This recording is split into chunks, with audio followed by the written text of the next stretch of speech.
Olá, boa tarde, amigos da Prótese. É uma satisfação nos encontrarmos novamente para falar sobre assuntos do dia a dia da nossa prótese. Eu sou Luiz Fernando Burato da CNG e eu estou muito contente. Aliás, eu ando com umas saudades muito grandes de poder abraçar as pessoas, abraçar os amigos, os clientes, né?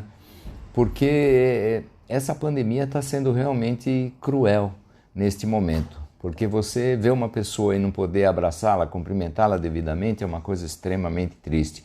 Por sorte, a tecnologia nos possibilita estar um pouquinho mais próximos das pessoas através de um meio, de uma mídia digital, né? E aqui estamos nós, né, no nosso relacionamento praticamente semanal, fazendo uma live a respeito das situações da prótese dentária. E a nossa live de hoje, ela vai versar sobre a parte de porcelana. Veja, não exatamente sobre a porcelana em si, mas sim daquele tipo de periférico, eu vou chamar periférico, ou de materiais acessórios que você tem para usar junto à sua cerâmica, com o objetivo de favorecer, de facilitar o seu dia a dia no laboratório para que você tenha os melhores resultados. Essa basicamente vai ser o nosso objetivo de hoje. E naturalmente que as perguntas são muito bem-vindas, muito bem recebidas, tá? E eu vou ficar muito contente de poder atendê-las dentro do meu conhecimento, é claro, né? Porque, por exemplo, se eu fosse falar especificamente da porcelana, eu teria que ter o José Pereira Flores sentado aqui do meu lado, o Marco Celestrino, ou algum desses grandes papas da porcelana em si, né? Eu vou justamente hoje me dedicar àqueles periféricos. São aquele tipo de produto periférico que você pode utilizar para ajudar o seu dia a dia dentro do trabalho com cerâmica de um modo geral. Ok? Vamos começar? Podemos começar, Vitor? Sim. Então, eu vou estar conversando aqui com o Vitor. Vitor é a pessoa que me atende aqui, que me dá assessoria nisso tudo, porque como eu já disse a vocês nas épocas anteriores, em lives anteriores, me assusta um pouco essa tecnologia. Então, eu não ousaria fazer esse tipo de coisa sozinho. Muito bom, vamos começar a falar então sobre os periféricos que a gente pode utilizar para favorecer a nossa vida no uso da porcelana. Bom, vamos começar. Se eu vou trabalhar com porcelana, se eu vou queimar uma porcelana, eu vou fazer essa atividade onde? Dentro de um forno para porcelana. Portanto, eu terei neste forno uma determinada câmara. Essa câmara ela vai se fechar, vai ser criado um vácuo lá dentro, ok? E toda a nossa estrutura, a nossa cerâmica, a cerâmica pura estrutural, zircônia, a nossa estrutura metálica, o nosso protocolo dentogengival, ele vai estar lá dentro e ele vai sofrer influência dessa temperatura. A influência dessa temperatura, ele vai gerar mais para uns materiais, menos para outros, ele vai gerar oxidação. Essa oxidação significa que nós vamos ter na nossa câmara do nosso forno infiltrado no elemento cerâmico que compõe a câmara, ou seja, aquele elemento cerâmico que blinda a resistência elétrica do nosso forno, nós vamos ter a infiltração de todos esses gases, de todos esses produtos que vão surgir por ação da própria temperatura. Então, é interessante, e talvez você já tenha passado por isso, você faz a sua porcelana, aplica lá tudo direitinho e tal, e de repente você abre o forno e você se confronta com uma realidade que não é o que você esperava. Como, por exemplo, a porcelana ficou esbranquiçada ou ela não conseguiu atingir a coloração que você deseja. Isso Existem vários fatores que podem levar a isso, mas um dos fatores é a contaminação da câmara do forno. Então eu diria para você, é interessante que você faça uso de um material que é a grafite fundida. A grafite fundida, ele é um material que ele, na temperatura ambiente, ele não é reativo, ou seja, ele não busca reagir com nada. Entretanto, quando ele chega numa temperatura próxima de 1000 graus, ele torna-se altamente reativo e ele começa a reagir com todas aquelas impurezas e vai chamar para ele essas impurezas. Então, eu digo para você, uma das boas ideias é você manter o seu forno sempre em ordem. Isso utilizando uma placa de grafite. Eu vou mostrar aqui para você. Vitor, se você me ajudar aqui. São pastilhas. São essas pastilhinhas de grafite. Essa grafite ela é fundida em altíssima temperatura e ela vai dentro da plataforma do seu forno e ela vai participar do processo durante um ciclo de queima. O que eu quero dizer um ciclo de queima? Não existe uma preparação especial para você utilizar. Simplesmente que você deixa o seu forno na preparação, no stand-by, na temperatura inicial dele, e você vai colocar a pastilhinha de grafite lá e vai fazer com ela um ciclo de queima de porcelana. Ou seja, você vai ter o período de desidratação, de pré-secagem, vai ter todo com a pastilhinha, somente a pastilhinha lá dentro. E você vai pré-secagem, aquecimento, o acréscimo de temperatura, patamar de estabilização sob vácuo, é muito importante. Nós temos que trabalhar sob vácuo porque nós temos que trabalhar na mesma circunstância que você trabalha quando queima a sua porcelana. Você vai perceber quando você voltar que ela, quando baixar a plataforma do forno, você vai perceber que os cantos vivos da pastilhinha se foram. Ela começou a ficar meio arredondadinha. É assim mesmo. Significa que ela está reagindo com todo tipo de impureza que tiver lá. E isso, vamos dizer assim, você poderia me perguntar, mas eu faço isso quando? Todo dia, todo mês? Eu vou dizer para você, olha, a partir do momento que você identifique que alguma coisa não passa bem no seu forno, você pode até criar um protocolo. Digamos que você tem um uso diário do seu forno. Então você, por exemplo, imagina que você cria um protocolo de tal forma, toda semana, todo mês, eu vou fazer um ciclo utilizando grafite. Terminou o ciclo, você não vai jogar fora.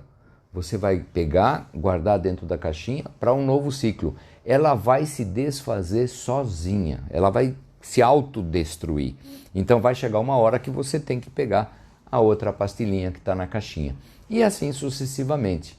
Com isso você preserva a parte, em particular a parte de coloração da porcelana e daquilo que a gente chama de vida da porcelana, ou seja, aquela translucidez que a gente quer enxergar no nosso corpo cerâmico. Ok? Vitor, temos alguma questão? Ok, vamos dar seguimento então.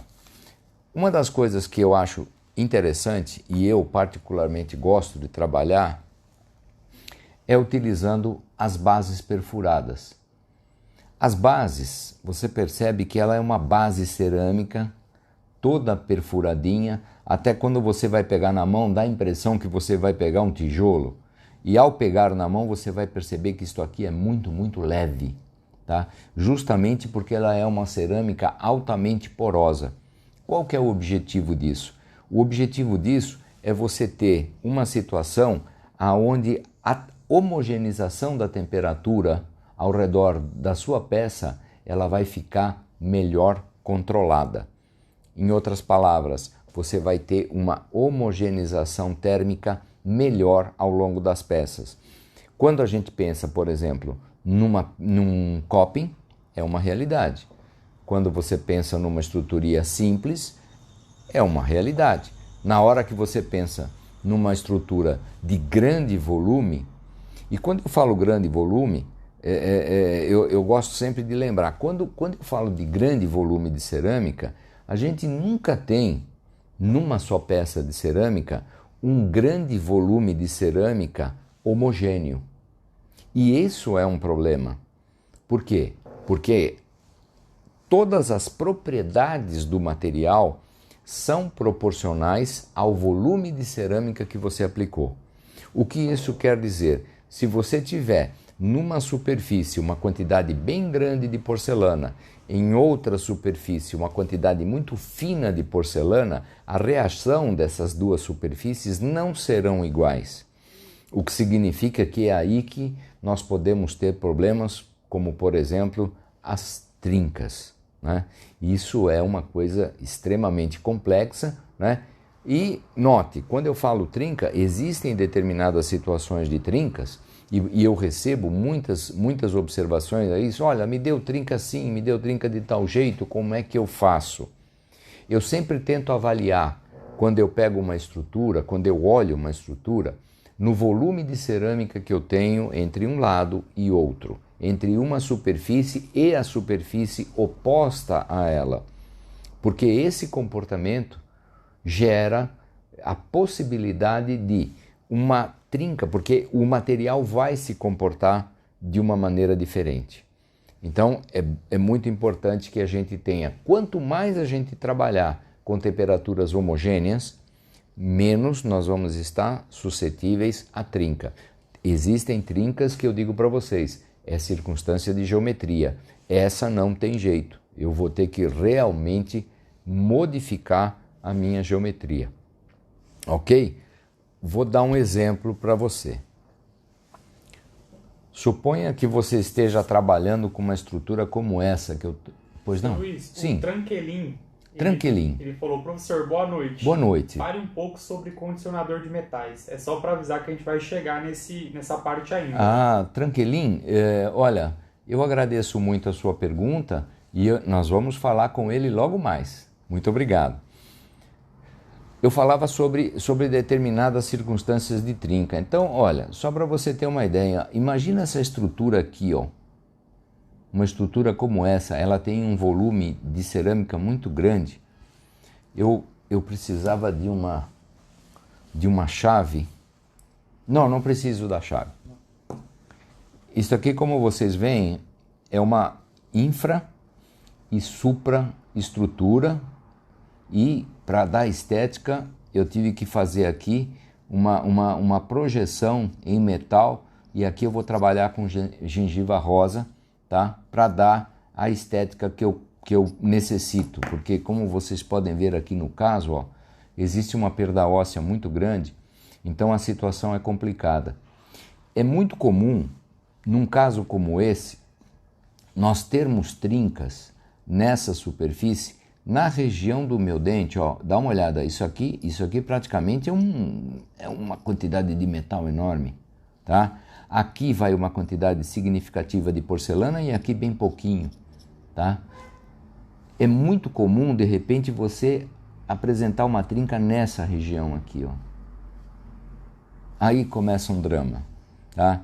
Você vai perceber o seguinte: se é alguma coisa a nível de incompatibilidade do material, se é alguma coisa a nível mais, vamos chamar assim, mais intrínseco do processo, é uma coisa. Agora, quando é uma circunstância de geometria de superfície, você vai ter que voltar na estrutura e inverter a concavidade da região aonde essa trinca aparece. Acho que eu compliquei um pouco. Deixa eu pegar aqui. Vitor, me ajuda aqui, ó. Se eu tiver com essas, imagina que a minha estrutura, tá? Eu estou aqui justamente na região, na região vestibular. Se a trinca me aparece nesta região aqui, ó, o único jeito de eu me livrar dessa trinca, porque a porcelana, vocês sabem, ela gosta de compressão. ela não gosta de tração. Então, quando eu tenho esse tipo de trinca que vai dar nessa região aqui, ó, eu vou ter que inverter a minha concavidade na região onde a trinca está aparecendo. Eu vou ter que fazer exatamente isso aqui, ó.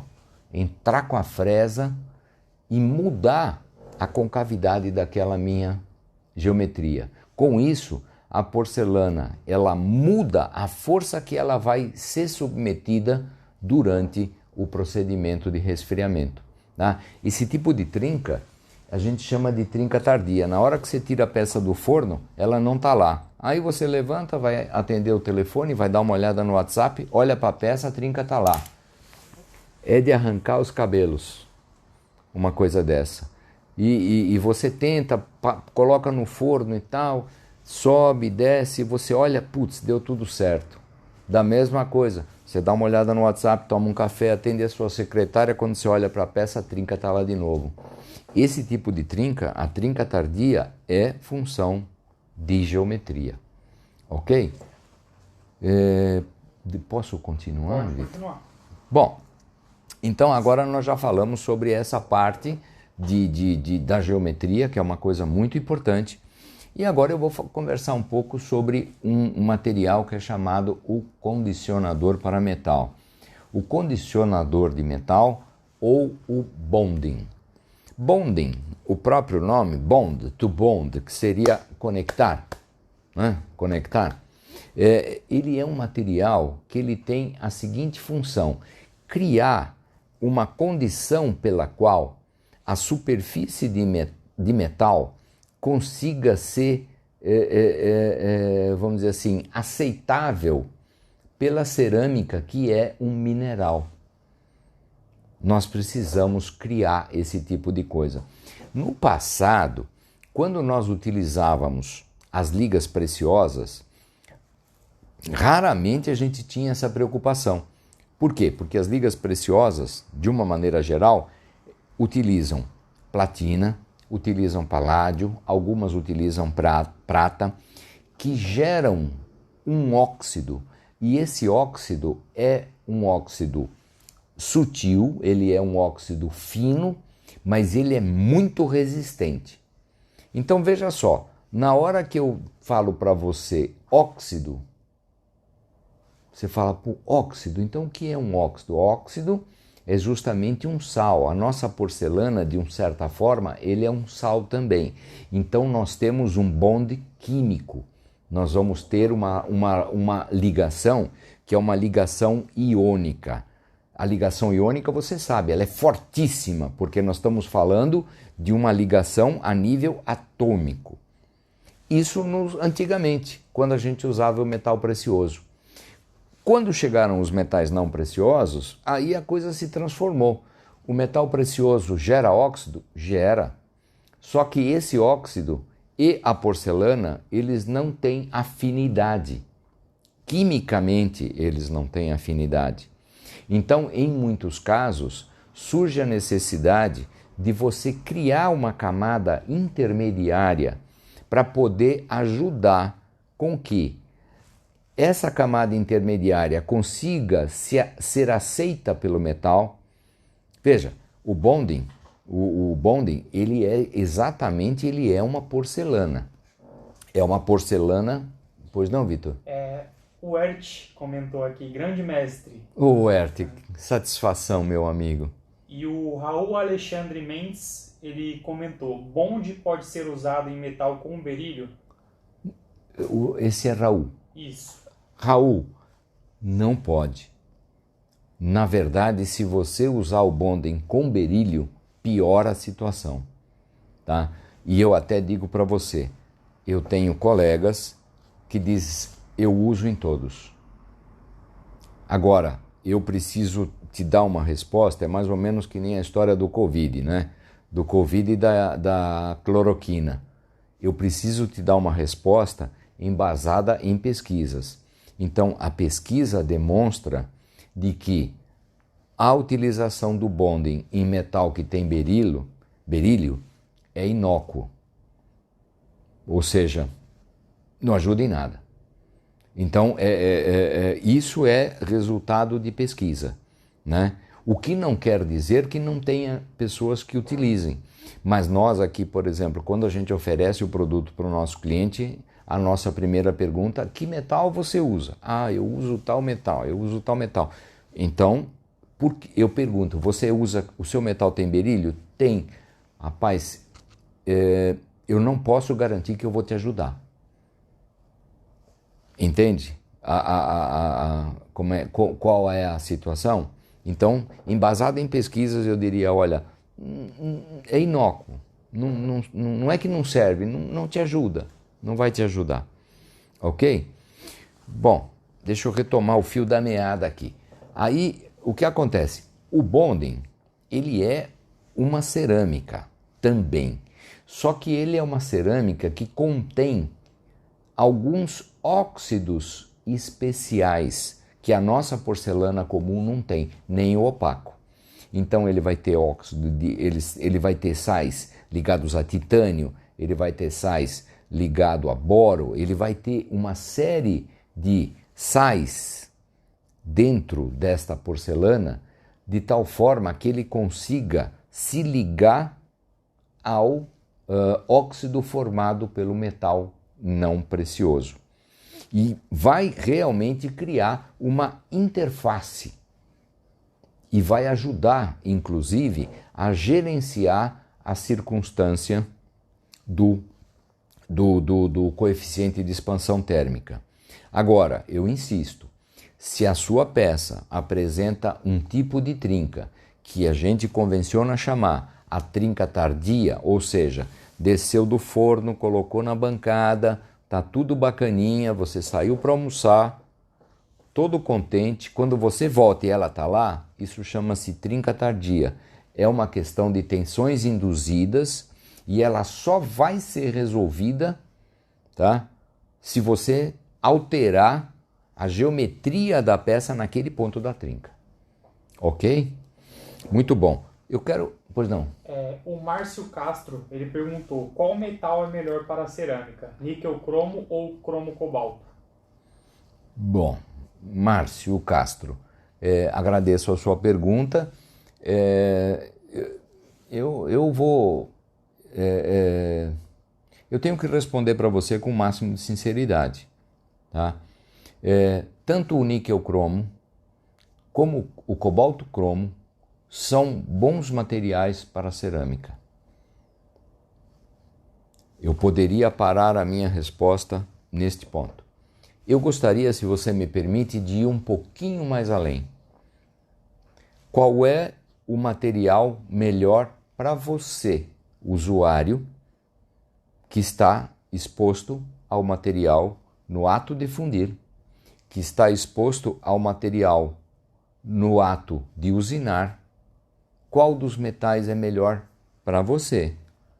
O cobalto cromo, sem níquel e sem berílio.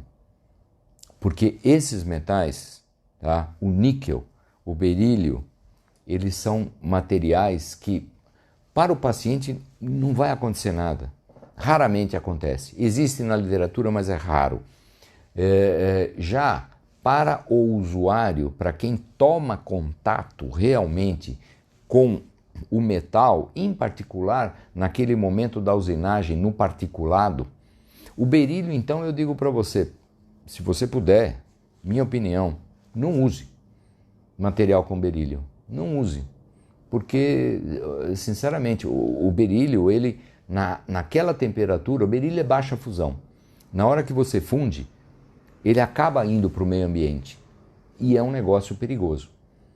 Tá? Nem todos os laboratórios, é muito comum, eu costumo escutar assim: ah, puxa vida, mas na Europa usa, nos Estados Unidos usa, se não pudesse ele... Veja, a estrutura do laboratório é diferente da nossa muitas vezes. Os laboratórios lá fora, eles têm todo um protocolo de segurança de aspiração que às vezes a gente não contempla aqui. Então para nós é pior. Né? O peso disso para a nossa saúde é diferente. Né? Ficou alguma questão, Vitor?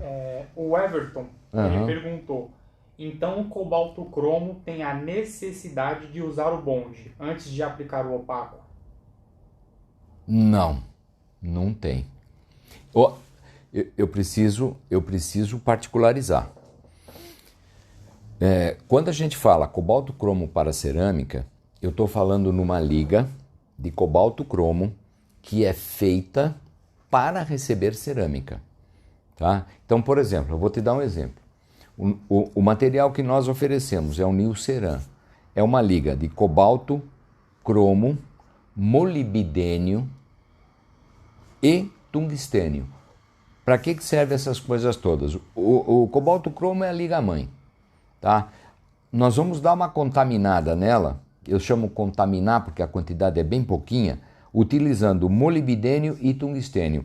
O molibdênio, ele vai na formulação para ajustar o coeficiente térmico. E o tungstênio é para dar usinabilidade nela, para que não fique que nem uma liga do cromo cobalto da removível. Tá?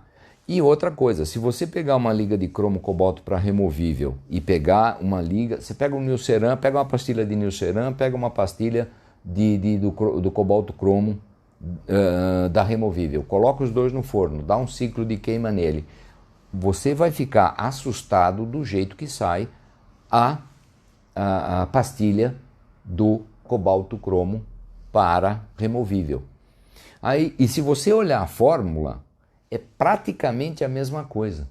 Sabe onde está a grande diferença? A grande diferença está no teor de carbono da liga. Porque veja só, você pega um cobalto cromo utilizado para cerâmica, ele custa 10. Se você pegar um cobalto cromo de boa qualidade usado para fazer removível, ele custa 1. Aí você fala, puxa, mas é quase a mesma coisa? É quase a mesma coisa, só que o processo de fabricação é diferente, o processo de seleção da matéria-prima é totalmente diferente, para que a gente tenha carbono zero, porque o carbono é que gera o problema que a gente tem com porcelana. Tá? Então agora eu vou voltar ao nosso tema do bonding. O bonding, eu vou mostrar para você aqui, ó, o Vitor vai me ajudar. Esse aqui é o bonding. Ele é esse materialzinho que está aqui, ó. Você percebe? Eu não sei se dá para você perceber, quem puder me dar um alô, ele é vermelho. Ele é bem vermelhinho, tá? E você vai aplicar. Importante, tá? Não aplica direto daqui. Tenha junto com ele uma placa de Petric ou algum outro, um Dapen que seja, tira um pouquinho daqui, vai no Dapen e do Dapen você vai aplicar na peça. Eu sou muito franco em dizer para você, o meu pincel para colocar o bonding no material é um pincel careca, que nem eu, tá? Porque eu esfrego o bonding na superfície. Esfrego mesmo, estou falando sério. Esfrego o bonding, porque eu quero ter a certeza que ele tenha o máximo de contato com a superfície do metal. Ok? Você viu que ele é vermelhinho. Depois que você fizer o ciclo de queima dele, quando ele sair do forno, ele vai sair de ligeiramente amarelado até dourado, dependendo do tipo de reação que ele tiver com o metal que você está usando. Você vai perceber, você vai inclusive conseguir qualificar o metal que você está usando, porque quanto mais para o dourado ele sair do forno, maior o óxido que esse material seu, que esse metal desprende. E o bonding vai gerenciar esta circunstância. Agora, eu peço para você pega daqui do frasquinho, coloca no Dapen, do Dapen vai na peça, tá? E sobrou aqui, você tampa ele direitinho, coloca um fita-filme em cima e deixa ele aqui. Nunca volta para cá. Não volta para cá. tá? Você pode pegar um pouquinho daqui e voltar lá, e ir para o DAPEN, tá? Refaz a oleosidade dele e aplica, tá? Mas não volta para cá, porque este produto não pode ser contaminado, tá? É muito importante. É um material simples do ponto de vista da formulação, mas é um material muito delicado do ponto de vista de contaminação. Ok? Bom, eu gostaria só de fazer um comentário com você do ciclo do material. Eu até fiz uma colinha. Pois não, Vitor? Sr. Luiz, o Sandro, ele perguntou: o que é o bonde? É inibidor de óxido ou um agente de união? Os dois. Os dois. Na verdade, veja, o efeito, Sandro, é inibidor de óxido, o efeito. Só que ele não inibe porque o óxido vai aparecer, ele vai surgir em função da temperatura. O nosso problema é blindar ele lá. O nosso problema é segurar ele lá para não dar interferência na sua porcelana. Esse é o nosso problema, é esse. A eficiência desse material, do bonding, são duas. A primeira delas é te dar uma melhor ligação entre a sua porcelana e o metal. Fazer essa junção. Por isso que ele se chama bonding. Eu diria para você de que essa blindagem do ponto de vista que ela faz para evitar que o óxido migre para a sua porcelana, criando interferência de cor, interferência de resultados, tá? Ele é como se fosse um bônus do processo. Ok? Muito bom. Então, só para você ter uma ideia, como que a gente trabalha com ele? A primeira coisa que nós precisamos, lembra que eu falei para vocês que antigamente, tá, quando eu usava metal precioso, eu não tinha que me preocupar com esse problema, porque o óxido gerado no metal, ele já era compatível com a porcelana. Então eu tinha uma ligação, efetivamente, uma ligação iônica. Já com o metal não precioso, eu não tenho essa simpatia da porcelana para o óxido gerado pelo metal, tá? Porque justamente o óxido é muito mais profundo, aquele que é gerado pelo metal, no caso níquel, cromo e cromo cobalto. Então, eu preciso, antes de tudo, aumentar o quê? A área de contato. Aumentar a área de contato significa que eu preciso jatear. Jateamento. Óxido de alumínio limpo, 250 micras, ok? A pressão aproximadamente 2,5, 3 bar. Isso vai dar o resultado que você necessita, pois não? O pessoal está perguntando aqui em qual metal é recomendado usar o bonde. Então, eu diria para você o seguinte: quando você utiliza bonding, eu diria para você que você vai ter uma tranquilidade muito grande do ponto de vista, primeiro, da porcelana não destacar, de você, de repente, conviver. Lembra que eu falei do ponto de vista da geometria? De você conviver com estruturas mais de camadas mais finas e camadas mais grossas. Você vai ter que conviver e a porcelana tem que se ajeitar com tudo isso. O bonding, ele justamente por ele conseguir um melhor relacionamento do opaco com com o metal, ele vai conseguir ajudar esse gerenciamento para facilitar. Eu particularmente digo para você, eu passo bonding direto.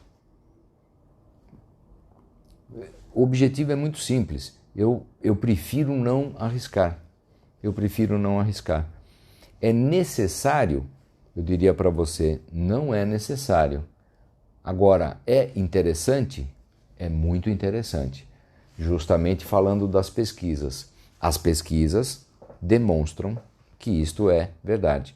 Tá? Então eu diria para você, às vezes não é você de repente pensar num produto para remediar um problema, e sim pensar num produto para evitar o problema.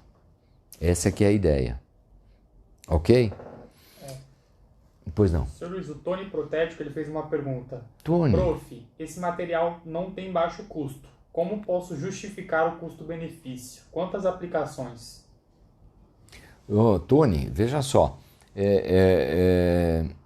Eu digo para você que realmente ele não é barato, não. Tá? Eu não tenho de cabeça o valor, mas eu sei que ele tem um valor alto, né? Quando comparado, por exemplo, a um pote de cerâmica, né? E eu digo para você, a quantidade que você usa desse material é tão pequenininha, porque não é, por exemplo, como aplicar um opaco, aonde você vai colocar uma camada com uma certa espessura, você vai fazer com ele uma camada finíssima. É como eu comentei, o pincelzinho meu é careca, que nem eu. Tá? Por quê? Porque eu esfrego ele, eu quero ter certeza. Tá? É uma camada realmente fina desse material para você ter resultado. Normalmente, vamos dizer assim, tá certo que eu não aqui nós fazemos muito pouca porcelana porque não é nossa expertise, né? A estética porcelana, né? Então nós estamos aptos a construir estruturas de porcelana, né? Mas vamos dizer assim, a habilidade que os nossos mestres, que eu citei o Pereira Flores, citei o Celestrino, Luiz Alves, essas pessoas, elas têm uma habilidade que simplesmente é inigualável. Nós não temos essa expertise, o nosso trabalho é bem básico. Um pote desse, para nós, dura muito tempo. Quando eu digo muito tempo, eu estou falando mais de 2 anos. Tá? Agora, você conviver 2 anos sem ter nenhum problema, vale a pena. Vale a pena. Ok? Bom, então, nós falamos do óxido de alumínio. Você já percebeu que o óxido de alumínio, ele incrusta no material. Tá? Então, o que ele faz? O óxido de alumínio, ele aumenta a área superficial, porque ele cria aquelas regularidades. E no metal não precioso, essas irregularidades que vão gerar imbricamento mecânico é fundamental. Antigamente eu fazia uma estrutura em gold ceramic, fazia uma estrutura em futura, lisa, polida. Aplicava cerâmica, se eu tivesse que tirar a cerâmica, era maçarico em cima, maçarico em cima, maçarico em cima, e olha, se eu não usasse broca, eu não conseguiria tirar o opaco. Com o metal não precioso não acontece isso. Tá? O bonding é justamente para buscar esse mesmo efeito. Só que o mesmo óxido de alumínio que você usou para jatear, para criar aquela micro retenção, ele ficou incrustado lá. Então eu diria para você, antes de aplicar o bonding, tem que lavar ele com ultrassom. Água destilada, ultrassom. Tá? Posso usar álcool isopropílico? Pode. Posso usar vapor? Pode. Só que o que o ultrassom faz, nenhum outro método faz. Porque ele cria vibrações e o óxido de alumínio desprende da superfície. Tá? Muito bom. Depois de jateado, 2,5, 3 bar de pressão, a gente vem na lavagem e ultrassom. E aí você vai começar o processo. Aplicou, esfrega mesmo, tal, bacana, toda a superfície, uma camada regular e fina. Você vai para a boca do forno, vai aguardar 2 minutos para ele desidratar. Ele é vermelhinho. Na hora que ele começar a pegar calor, você já vai... Porque esse corante, o corante que tem aqui, é orgânico, tá? É só para você identificar, é um corante orgânico. Ele vai clareando. Pois não, Vitor? O Sandro, ele perguntou, o bonde passa junto com queima de oxidação ou antes? Não, não, não. Veja só, você vai fazer a etapa de oxidação, jatear, ok? E aí aplicá-lo, ok? Então não é, vamos dizer assim, uma coisa é o procedimento de oxidação, tá? Que na verdade, Sandro, vale a pena, olha, obrigado pela pergunta. Quando a gente fala oxidação, isso é uma informação que nos remete ao passado, quando nós falávamos da liga nobre. Na verdade, na liga não preciosa, o que nós queremos é a degasificação. Nós queremos deixar essa liga numa temperatura tal, primeiro que nós vamos aliviar a tensão, etc, etc, etc, e nós vamos justamente permitir que ela oxide da maneira que ela quiser, tá? E depois nós vamos remover essa primeira camada de óxido para então fazer a aplicação do bonding. Ok? Bom, à medida que ele seca, ele já vai clarear, ele já vai ficar mais clarinho. Aí então você vai para a plataforma do forno e você já vai fazer a subida da plataforma ou a descida da câmara, depende do forno que você está. Esse procedimento ele deve demorar 2 minutos. Aí fechou a câmara do forno, ele começa a parte do aquecimento. Quando ele começar a parte do aquecimento, nós vamos trabalhar sob vácuo, tá? Nós vamos fazer um acréscimo de temperatura a 55 graus por minuto e vamos chegar a 980 graus de temperatura. Nesse momento, quando chegou a 980 graus, não vai haver permanência. Você automaticamente desce direto à sua estrutura. Ok? Então, uma vez chegado à temperatura 980 graus, terminou o ciclo de queima do opaco. Ok? Pois não, Vitor. O Idalécio, ele perguntou, o ideal não seria usar ponta de vidro para aplicar o bonde? Meu caro Indalécio, primeiro de tudo, é uma satisfação ter você aqui conosco. Sim, Indalécio, sem dúvida alguma, é um bom procedimento. Aliás, inclusive a ponta de vidro, ela vai ter uma ação muito interessante, porque a vibração, quando você raspar essa estrutura sobre a superfície do metal, ela vai dar uns pulinhos e essa vibração vai ser muito interessante para que o bonding possa fluir por capilaridade, tá? É que eu vejo o seguinte, nós que temos um pouquinho de cabelo branco, ou até eu que tenho já não mais nem o cabelo branco, né? Sobrou pouquinho, nós gostamos de certos refinamentos que hoje em dia o pessoal mais jovem olha para nós e diz assim, puxa vida, mas esse cara é louco. Ou seja, eu me preocupo muito com isso, porque às vezes determinadas informações podem remeter, às vezes, a pessoa a uma situação que ela fala, puxa vida, mas isso não faz sentido. Na verdade, nós que temos os cabelos brancos e que sofremos muito, em particular, quando nós passamos do metal precioso para o não precioso, foi um sofrimento, tá? Nós tivemos que aprender muita coisa na raça, né? Porque a nossa informação na época era muito mais escassa. Mas, Indalécio, obrigado pela pergunta. Ajuda, favorece o processo sim. Ok? Mais alguma pergunta sobre o bonding? Eu vou dar prosseguimento agora falando do ponto de vista da porcelana em si, ou seja, daquilo que você pode utilizar como acabamento na sua porcelana, nos materiais cerâmicos de uma maneira geral. E aqui o Vitor dá uma rasante aqui, uma vista de olhos, tá? Aonde você vai ver que são várias pontas, várias situações, Só que se você olhar bem, as cores são semelhantes, porque na verdade ela é do mesmo material.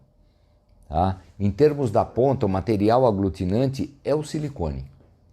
Tá? O material aglutinante é o silicone. E a diferença é o tipo do material abrasivo. Então, ou nós vamos ter o óxido de alumínio como abrasivo, ou nós vamos ter diamante, conforme o tipo de material cerâmico que eu estou trabalhando. Tá? E é bom lembrar de que sempre nós temos 3 cores aqui, ó. Ó, essa aqui é de meu uso pessoal, então por isso que elas já estão meio carequinhas, né?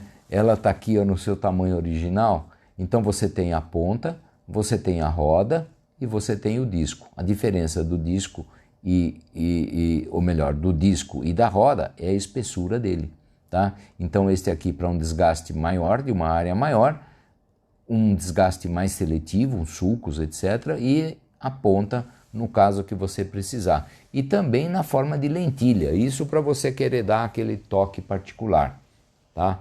Então, conforme o tipo de material que você trabalha, então isso que nós vimos aqui, todos eles trabalham com cerâmica de um modo geral e trabalham com zircônia. No caso do dissilicato, já é essa área aqui, ó. O dissilicato propriamente dito é esta situação, porque o dissilicato é o material mais macio para trabalhar.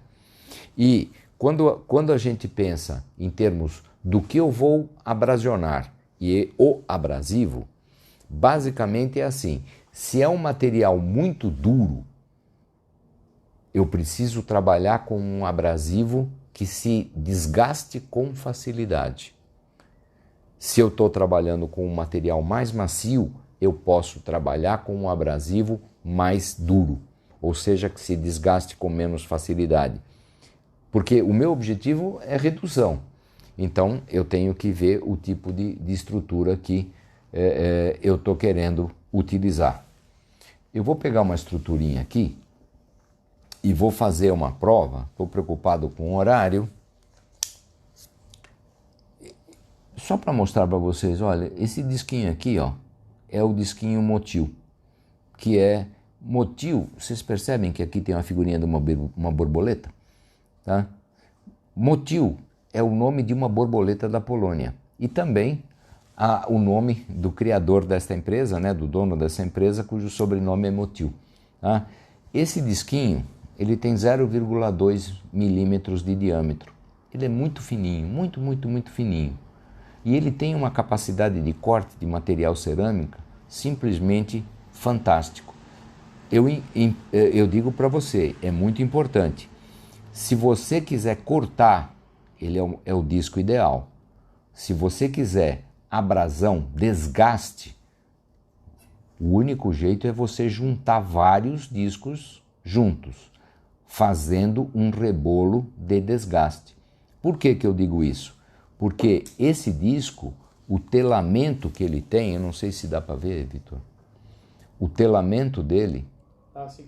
Tá? Ele protege o disco e ele é feito para tocar a peça desta forma, não assim. Porque se você tocar dessa forma, você destrói o telamento e perde a proteção dele. Tá? Deixa eu ver se eu tenho energia aqui. Tem, Vitor?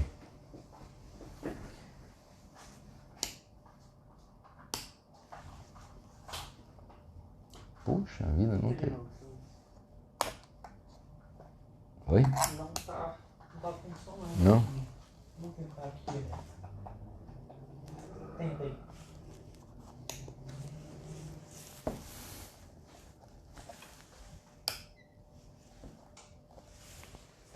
Alguém me empresta um motor? Bom, não tem problema. Eu vou mostrar por aqui.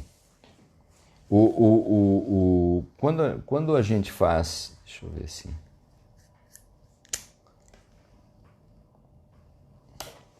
Põe novamente, Vitor.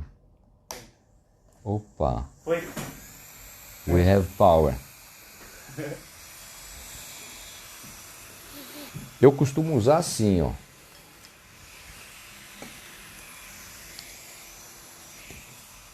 Vamos fazer uma brincadeira, vá.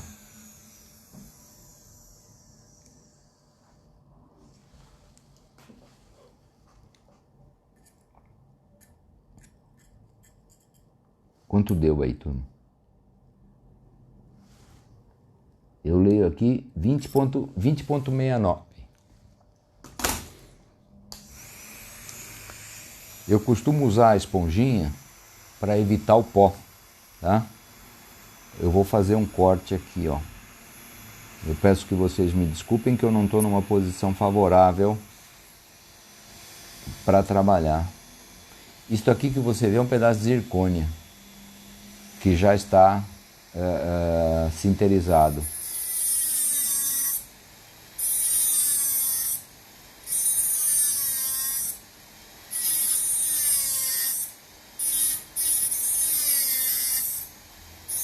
A característica do disco é justamente ser feito para corte. É para você fazer o corte da estrutura. Ó, eu cortei aqui uma flange e agora só de brincadeira eu vou medir de novo. Aqui. Vocês lembram quanto era? Deixa eu achar aqui. 20,06. Tá? Então você vê quanto que nós perdemos aqui em termos de diâmetro, muito pouco. E essa é a ideia. Esse disquinho dura. Claro, se você, ele vai quebrar e a coisa vai complicar no nosso caso. Importante, se você quiser abrasão mesmo, junta vários formando um rebolo de trabalho. Bom, mas nós falávamos aqui sobre a parte do polimento da zircônia. Alguma pergunta, Vitor? O Sandro ele perguntou, esses abrasivos são compatíveis com os importados que tem no mercado? Qual o diferencial? Olha, eu diria para você o seguinte, nós sempre procuramos materiais que tenham excelência, tá? E neste caso aqui, eu digo para você, essas empresas, tanto a Motil ela é líder mundial na fabricação de instrumentos de corte, discos abrasivos para corte, não só no ramo protético, como no ramo industrial, tá? Ferramentas diamantadas e por aí vai. Da mesma forma é o caso da Anaís, tá? A Anaís, esses produtos eles são fabricados na Romênia. Também numa grande indústria que trabalha com produtos abrasivos não só para o setor odontológico, como para o mercado todo.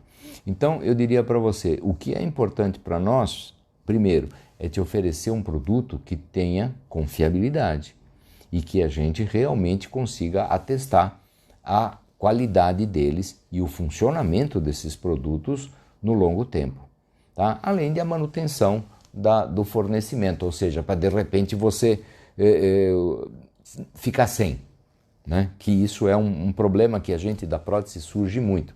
De repente vem uma coisa, você tem acesso, de repente cadê? Não tem mais. E aí pronto, a gente fica a pé. Bom, então, olha só. Esses materiais, eles são materiais que ele tem uma sequência, tá? Seria o azulzinho, o vermelhinho e o cinza. Vamos ver se eu pegar só o cinza. O cinza é o mais fino. Eu vou passar aqui na zircônia, ó. Vamos ver o que acontece.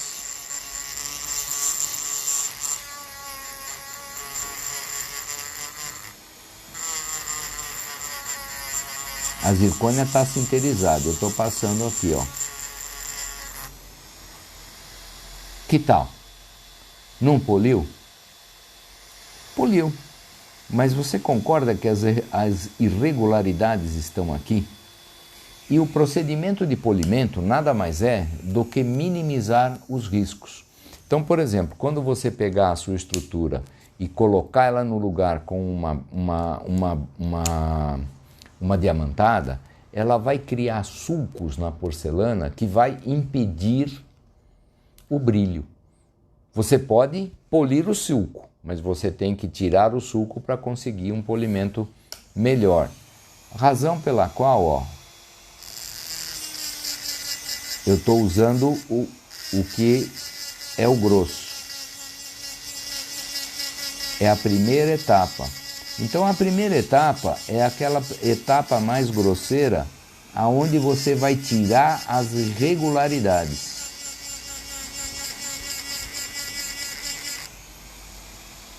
Dá para perceber? Ok? Aí, como você quer polir, e o polimento é regularizar a superfície, você vai para o intermediário,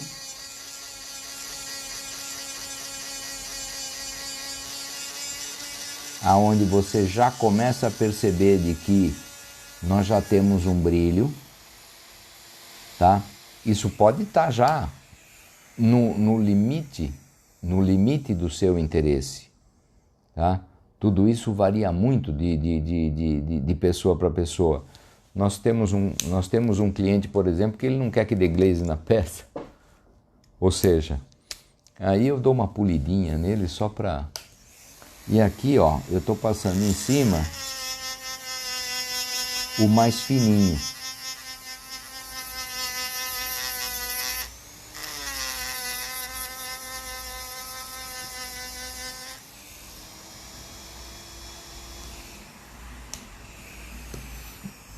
Eu acredito que com isso a gente percebe a importância de você ter uma sequência de materiais de polimento.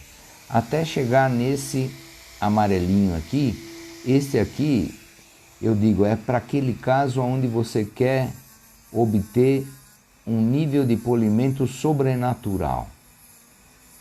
Aí você consegue com esse.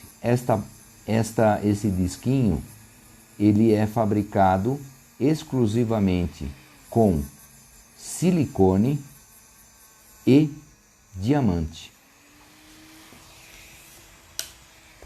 Então eu costumo dizer, esse é para o caso de você conseguir um brilho sobrenatural. Eu particularmente, quando eu tenho uma estrutura muito grande e eu preciso fazer uma correção, etc, etc, depois voltar com ela no forno para um glaze, me dá simplesmente pânico. E eu nem me preocupo com a ideia. Eu vou direto para os abrasivos, né? Para os abrasivos, no caso os abrasivos de silicone, para ter tranquilidade para o meu processo e para evitar um problema de última hora. Rápido que o nosso tempo está acabando. O Tony Protéticos perguntou, prof, se puder responder hoje, qual a influência do titânio 1,8% numa liga níquel-cromo? É positiva? Tony, eu realmente vou precisar analisar um pouco melhor isso que você está me falando, tá? Eu vou precisar analisar. Mas eu prometo para você que eu te dou uma resposta, tá? Porque, assim, me parece que é uma porcentagem muito pequena para dar influência, mas em todo caso, vale a pesquisa. Amigos da prótese, foi uma satisfação tê-los novamente aqui na nossa sala. Se cuidem e até breve, que eu conto com a sua presença. Muito obrigado.